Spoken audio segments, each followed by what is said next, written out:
wiring ng Smart ATS.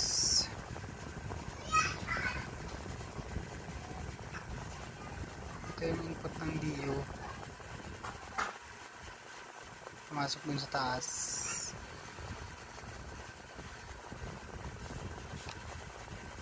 Ang ginawa ko, nilagyan ko ng relay na 12 volts 12 volts relay para magsiswitch yung pilot light nya, pilot light na dalawa.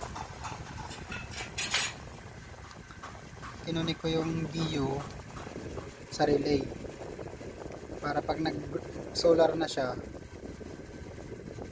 mamatay yung pilot light ng DIO. Ayun yung relay nya.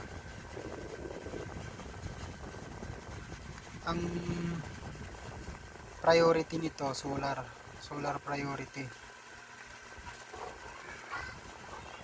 Kinunik ko yung DIO sa relay. Pag naka-on yung solar, may supply na 12 volts yung relay. Papatayin niya yung yung pilot light ng DIO.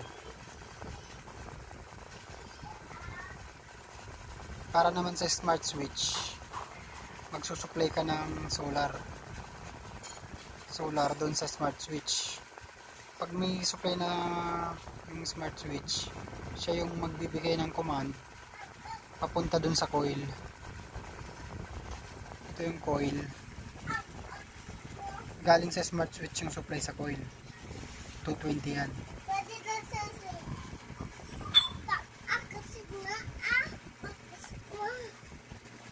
Pag nag-supply na si smart switch, magkukunik ito output, tapos yung solar sa gitna mapunta sa load. Tapos iilaw na to, magsusupply na to, iilaw na tong pilot lamp. Tapos yung power supply na 12 volts, magkakaroon ng supply, ikakat niya na tong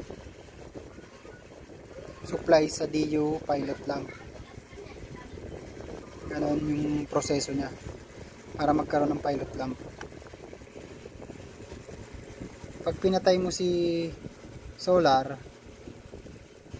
magkoconnect na si load, tapos yung DIO, load DIO. Tapos ito, mapuputol na yung supply na 12 volts. Putol na yung supply na 12 volts. Magkoconnect na ulit si pilot lamp at yung DIO.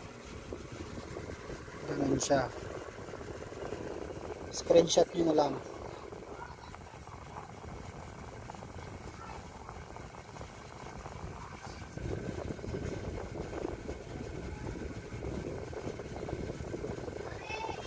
Sa mga may katanungan, pwede kayong tumawag din sa number ko.